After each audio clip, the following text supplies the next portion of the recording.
Yo, what is going on, guys? It's your boy back at it again with another video. What the fuck?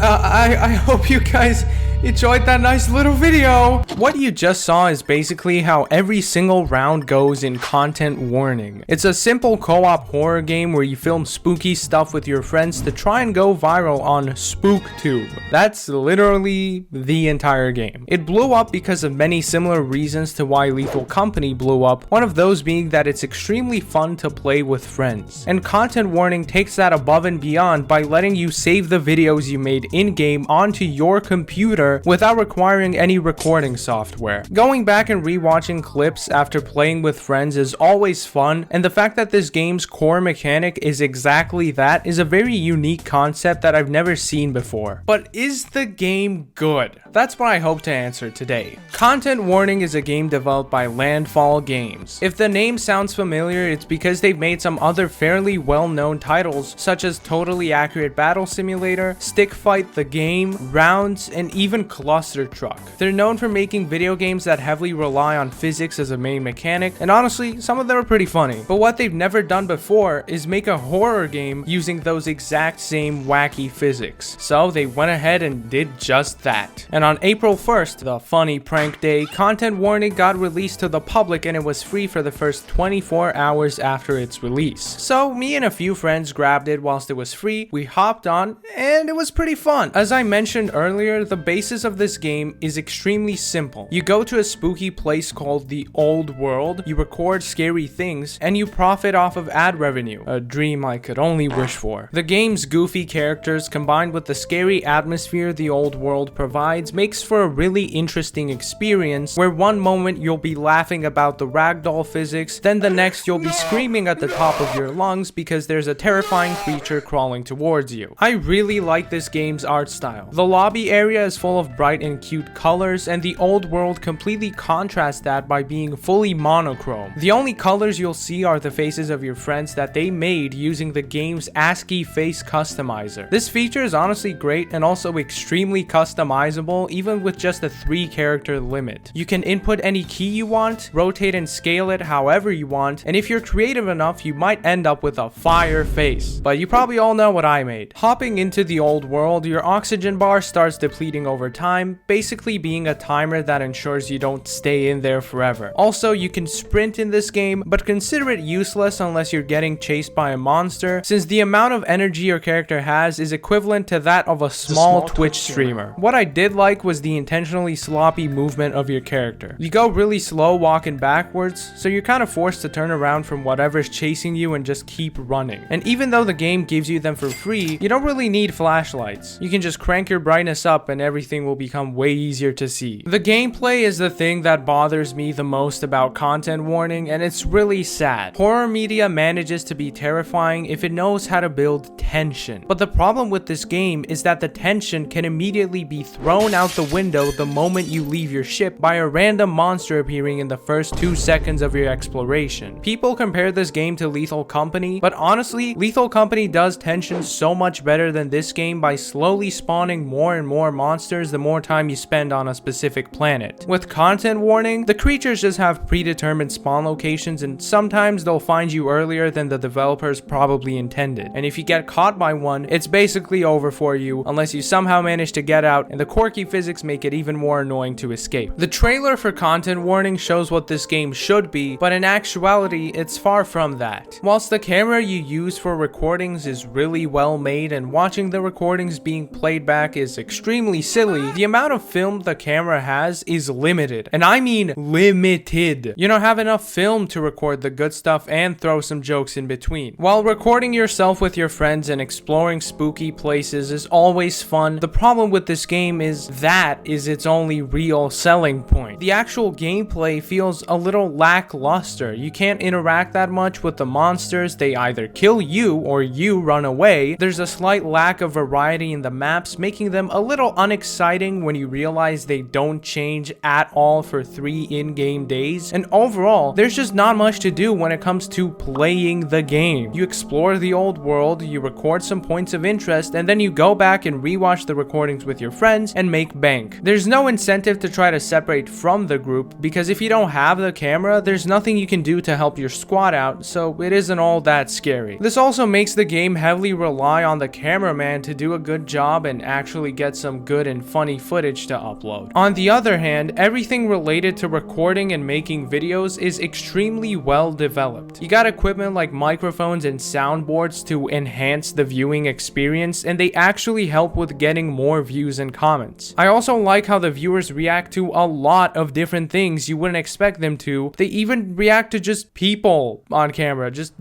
the players. As much as I love the fact that this game mainly depends on recording yourself with friends, I feel like there's a lot of missed potential for even more. The game promotes itself as being a full release when, in all honesty, it gives the vibe of an early access game. Maybe they'll improve it by having more actually terrifying creatures, or by adding brand deals or sponsors that require you to capture a specific thing on video. Simple stuff like that would make it way more intriguing. Let's just hope it doesn't become another YouTuber slop game that dies out within a month, because Landfall knows how to make some great stuff. So, in conclusion, is the game good? It's decent. In my opinion, it's extremely overrated. It relies a little too much on the recording aspect of the game. My final verdict is, if you have friends, buy it. If you don't have friends, don't buy it.